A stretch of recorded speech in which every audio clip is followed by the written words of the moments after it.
Hey, this is Patrick from HonestView, and welcome to sellercentral.amazon.com. Now, if you're just getting here for the first time, you don't know what this is the back-end interface that enables regular people, vendors, brands, third parties of all kinds to sell physical products on the platform amazon.com. So this is a subdomain of amazon.com that only sellers can see. This is the interface that Amazon has created to allow sellers to sell product.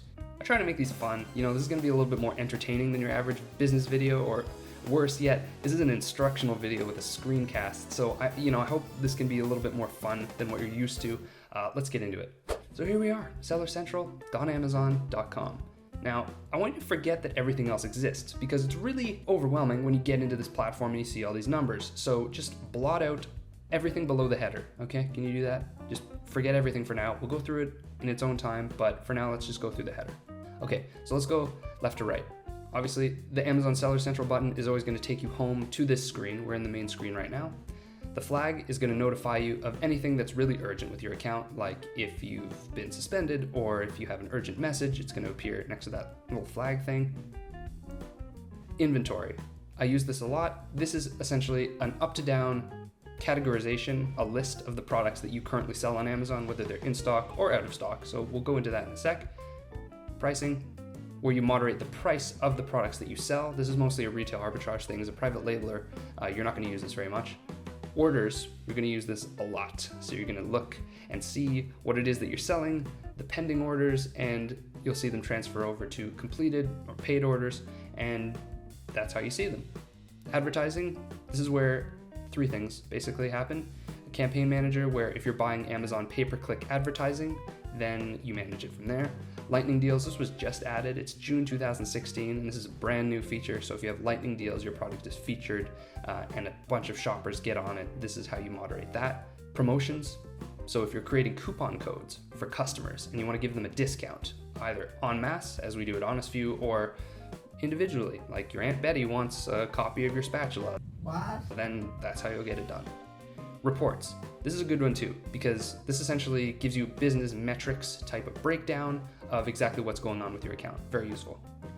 Performance. This is how Amazon sees you as a seller. So this is important because it makes sure that you don't get banned. We'll go through your performance metrics in more detail in a sec, but essentially what this is you need to keep Amazon happy, and that means keeping Amazon customers happy. So what's your return rate like? Are you getting a lot of complaints? What's your feedback score? Don't worry, we'll go through it. Amazon.com, this is essentially something that you can toggle to switch in between selling on different Amazon platforms. So Amazon doesn't just have one website, they have several different websites, each per country. So for example, this particular seller account has been enabled to sell on .ca and .com.mx. So Canada and Mexico and the US. We're gonna stick to the US right now, but that's essentially to manage your operations in various countries. Search, if you want to find something, you know that a particular order number or an ASIN of a product, you know it's out there, but you don't know quite where, so you can just search it. Yes, messages will take you to your message center with buyers. Help, I don't know what this is. What? This looks pretty cool. I've never used that before. Settings, moderate your account information and your return settings, so your return policy for customers. The most important use of the settings function, I believe, is to figure out exactly what emails you want to get for what actions. So you can determine how many notifications you get and for what events. So check this out on your own time and toggle some things. The default settings are fine, like you'll survive with just the default settings, but if you want to customize the emails that you get for what notifications, you can do that here. Okay, great. So now that we've covered the entire header from left to right, let's go and delve into the body of the dashboard. This is your orders widget. Your orders widget is going to give you a top level view of the number of units that you've sold today and the number of units in the last 7 days. If you're fulfilling by merchant, you're going to have seller fulfilled numbers, and if you're fulfilling by Amazon, i.e. you've shipped your product to Amazon ahead of time and then they're fulfilling for you, this is what FBA is, fulfillment by Amazon, then you're going to get your numbers there. Pretty straightforward. Amazon Selling Coach will give you, most of the time, low inventory reports, or if you have a product that's selling particularly quickly, it'll notify you that, hey, you have, 11 days left to sell this product before you stock out, you should probably restock. So this is pretty useful. And they have various other recommendations for you here. The inventory is first because in my view, it's the most urgent.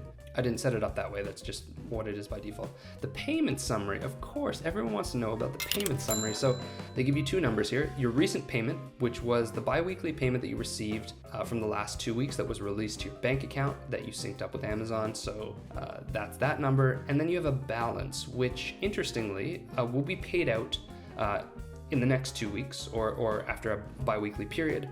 The balance is not it's not finalized until it's paid out. What I mean by that is if you have a professional account, it costs $40 a month, which will be deducted from your balance. If you sell product, your balance will go up and your fees make the balance go down. So obviously the objective here is to make your balance go really high and much higher than the monthly $40 fee, of course, is what we want. And so you'll have a positive balance. If you have a negative balance, your credit card gets charged if they have on file. No big deal. So do me a favor and click on the balance, and this will show you a transactional view of exactly where the money's coming from that contributed to your balance. This is a great breakdown of the money that you've made, the money that you paid to Amazon, and what's left over afterwards, which should be a positive balance. So if you ever want to see what's going on financially for the last 2 weeks, just take a look at that. You can also filter by other time periods, of course, and that'll help you keep your finances straight. I don't know what else to say. Manage your case log. If you have cases with Amazon that you want resolved, so you contacted seller support, for example, and you ask them a question by email or by chat or by phone, then a case will open, and each case has a particular case ID, it has a timestamp, and then it'll either say answered, which means that they should have sent you an email in answer to your question, or pending action by Amazon, which means that you've put the ball in Amazon's court and it's their turn to respond and they just need a little bit of time to respond. So that's that. If you want to contact seller support, it's on the bottom left of pretty much any page in Seller Central. So in this case in the dashboard, it's here, get support. So that's your case log. Sales summary, pretty straightforward, 7, 15, and 30-day revenues, and the number of units that you sold to produce that revenue. Sell across North America. In this case, this account is opened selling on .ca and .com.mx, so we have some listing coverage. Not wildly important if I do say so myself. Headlines, similar to the seller coach, Amazon just keeping you up to date on what's going on in the ecosystem. Performance, this is very important. And this is the one number, like if you go in and check your Amazon Seller Central, this is the number that you need to check to make sure that your whole operation doesn't go under, okay? Buyer messages. Now, you need to respond within 24 hours, preferably, to any buyer message that is sent to your seller account. So this could be really anything. A buyer asking for a refund, they have a question about a product, they have praise about a product. No matter what it is, you need to address it in one of two ways. So let me show you real quick. I don't have any buyer messages right now, but if I did, it would give me an option to reply to it, or alternatively, mark it as no response needed. You need to do one of these two, preferably within 24 hours, to make sure that your response rate is high. If your response rate is low, your account will be suspended eventually. So that's that. There's a messaging center attached to this widget that you can access through clicking on buyer messages that is really important to monitor. Just make sure that this is always at 0. Similarly, in more rare instances, buyers will have guarantee claims or chargeback claims. You also need to address these, obviously, by clicking on the respective buttons. Here you can also see your buyer messages. It's repeated twice. That's how important it is. Now, also in this performance widget, which is really important to keep Amazon happy, you essentially need to receive seller feedback on occasion. Amazon will prompt customers to leave seller feedback out of 5 stars. This is actually different than product feedback because each individual product that you sell will have a star rating out of 5, but also your seller account itself has a star rating out of 5, and that's what this is. So this will show a rating out of 5 for the last 12 months and how many ratings there were. But more importantly, you want to know exactly what makes your account in good standing and what would make it in bad standing. So to do that, just click the status of your account health here. So in my case, I'm going to click on good, and it takes me to a page. This breaks down the metrics of what makes an account in good standing. So you want a less than 1% order defect rate, a less than 2.5% cancellation rate, and a less than 4% late shipment rate. It'll give you a top level metric of how many orders were quote unquote perfect, i.e. they had none of these defects, and some a breakdown essentially of what products performed the best. Notice what your seller feedback and your overall account health is.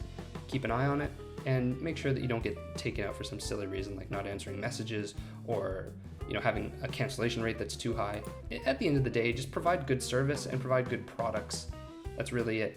If people buy something and it's defective, of course they're going to complain, and then of course Amazon doesn't want you selling on there. It's really common sense, but to monitor those metrics, the performance widget, that's what it's all about. So scrolling down to the rest of the dashboard, there isn't a whole lot here, but I wanted to outline one thing in particular. This is the promotions widget.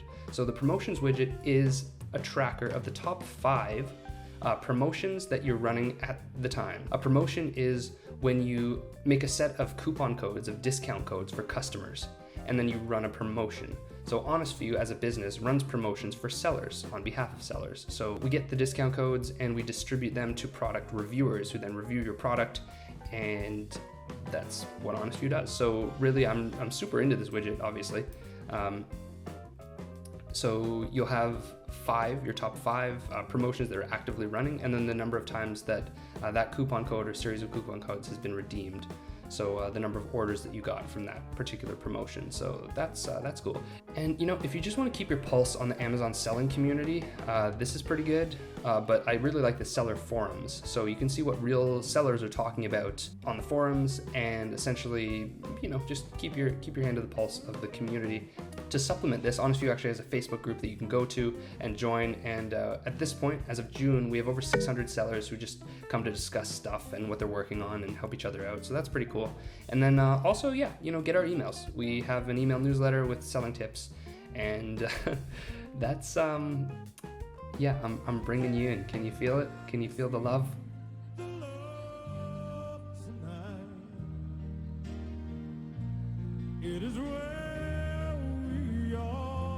So I'm going to give you a sense of what are all the main areas and how you work them, and then we'll wrap it up. That'll be it. So basically, you'll see like a drop-down menu for each of the items in the header. Essentially, these are just shortcuts. So you'll be able to access all of this by clicking on this. So let's keep it simple. Let's click on inventory. Inventory is a top to bottom list of all of the products that you sell, and products can have 3 statuses, let's say, 3 designations. So they can be active, which means that they're good, they're actively selling on Amazon right now, you can take sales, or they're inactive closed, so you chose to close it down for whatever reason, or they're inactive out of stock, so you ran out of inventory and therefore they're not shown on the site anymore and they can't take sales. Makes sense. An image of your product, of course, the SKU, and which is an individual code assigned by Amazon for each product, and condition. So, most private label brands will have only new products. I think if you're doing retail arbitrage, perhaps you'll have some used ones. You hear the disdain in my voice. You guys are cool. You guys are all right. So, and then there's the product name and ASIN. So again, ASIN, like SKU, is a code that's a string of letters and numbers assigned to each Amazon item when you upload it to Amazon. Sort of like an identity or a license plate for the product. And then the number of units that you have available to sell, which is pretty cool. The fee preview, also something to look out for. So this will take into account the product size and dimensions, and also the price of the product, and it'll give you a sense of, well, if you sell one, then we'll charge you this. Well, they charge 15% at this point, 15% referral, and then the pick and pack fees will be a certain amount. If you want more information on this, just Google Amazon revenue calculator, and something will pop right up that allows you to enter your ASIN number, and then it'll calculate the fees for you. Price, of course. Sales rank. Sales rank is cool. This is what is called the BSR, the bestseller rank of products. So the lower the number, the closer to number 1 it is, the better the sales rank is. So if you have high numbers like 200,000, that means it's kind of lost in the weeds. If you have anything, anything under 10,000 is obviously amazing, depending on the category. And so counterintuitively, perhaps lower numbers are better. And then if you want to get into editing a product listing, simply click on edit in the row that you wanted to edit, and then it'll take you straight there. So when it gets down to this stuff and editing product listings to make them good, I actually made a separate video all about Amazon listing optimization, which it totally deserved its own video. So I made it. So check that out if you're interested. Going back. So yeah, that's inventory really. So we'll go on to pricing. Pricing, as you can see, is very much a retail arbitrage thing. This is for people who are selling products on a listing that isn't their own listing, like they don't control all of it. It's from another brand and they're just selling the product. So this is very much of interest to retail arbitrage sellers, but not so much to private label, so I'm kind of going to gloss over it. Orders. This is where you see your orders come in, one at a time. So in this case, the filter is set to order status pending, which essentially means that the order has been placed by a customer, but the credit card hasn't been charged yet. You can obviously filter these by all orders, unshipped, pending, shipped, canceled even, and then specify the time period for which you want to see them. So you can also filter your orders by ASIN number, for example. So remember that license plate number that was assigned to each product when you upload it to Amazon?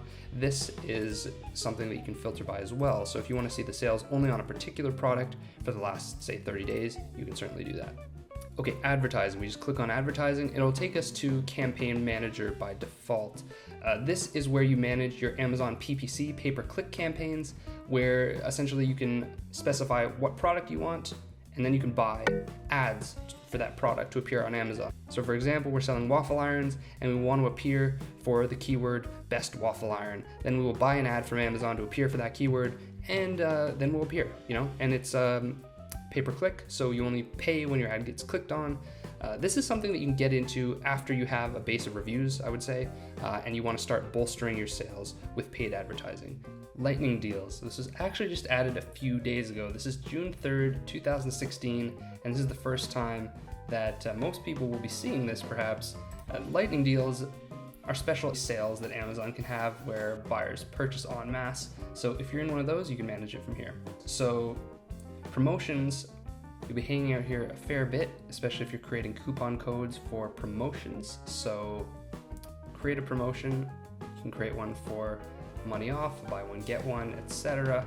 And I actually get into this much more in depth in a separate video that we made. We made a video about how to create codes, both money off and percentage, and single-use claim codes and general claim codes. So if you want, you can check that out. So, but this is essentially where you go to start creating a promotion. You can manage them from this tab, where you'll see a top-down list of all of your promotions. If you created one but it's not showing up, it's probably because it's in the pending section, so you can look at that. That's essentially it for advertising. Okay, so in the reports section, I would recommend that you check out payments, the first thing, and also business reports. So let's go to payments first. That's this section. The payments section shows you the payment that is in pending. So either your credit card will get charged if you have a negative balance, or hopefully if you've been selling some stuff, you have a positive balance. So first up, you have the orders. So the revenue that you got minus some pick and pack fees from Amazon, minus the referral fees, minus your selling fees. So for example, professional sellers at this point, it's June 2016, have a $40 a month selling fee that gets deducted every month no matter what you sell, regardless of volume. So and it calculates your total balance from there. So that's something to keep an eye on. It also shows in the upper right widget of Seller Central in the main dashboard. So that's the first thing in reports. And then the second thing I wanted to show you was business reports. Business reports is the screen that you'll probably be compulsively checking throughout the day once sales start rolling in. So this counts both pending and complete orders in a 24-hour cycle. So you'll see the total number of items ordered, and then the revenue from that, the average units per order, and the average sales per order item. So all very useful stats. It's a great way to get a top-level shot of your performance for that day and really how you've been doing. This is the sales pulse of the dashboard. So again, that's just Seller Central, the main dashboard, reports, and business reports. And then you can do some pretty cool things in terms of filtering it. So one thing I really like to do is go to this left sidebar here and then check out sales and traffic. So you'll see here there are two columns that are highlighted, and these are in fact the most important columns. So the blue column is sessions, which means the number of views, hits on every one of your listings. And then you have the total order items, which is the orange column, which means the total number of units ordered in that particular day. Each row is a day on the calendar. So here we're looking at May and June 2016, and you have a certain number of sessions, and then you have a certain number of items ordered, and those two numbers together create your order item session percentage, also known as anyone? The Great Depression past the anyone? Also known as your conversion rate. It's not called that in this context, but that's what it is. It's the number of items per number of sessions. So the average order item session percentage on Amazon is said to be around 10%. So 1 in every 10 people who visit your listing end up making a purchase. Now that seems pretty high, but it's not to be unexpected on Amazon, where everyone has their credit cards on file, and it's basically a search engine for shoppable products. So buying intent is high. So yeah, again, that's Seller Central, reports, business reports, and then filtering by sales and traffic, order item session percentage. If you find that your order item session percentage is low, like below 10%, you're getting some sessions, but you're not getting total order items, and therefore your session percentage is under 10%, you should look into optimization or optimizing your listing. Does it have the proper keywords in the title, bullet, and description? And again, we made a whole video guide on that, so you can check that out separately. And the last thing really is performance. And we took a brief look at this before, but essentially what this is a top level view of your seller status in the eyes of Amazon. It's important to keep an eye on this, and especially as before, the buyer messages are particularly important because you don't want to get stuck with unanswered buyer messages and then have your account suspended for some silly reason. So when we click on this performance heading, what we see is that you get a breakdown of everything that affects your account health, and you can look into each of the issues separately, as well as your customer feedback. And that's essentially it. That was Seller Central. We went over all of the header buttons, and then we went into the dashboard and looked at all the widgets, and then we went into each of the buttons respectively and got a sense of what they did. I hope this was helpful. Leave a like and subscribe to this YouTube channel if it was, and I will see you in the next one.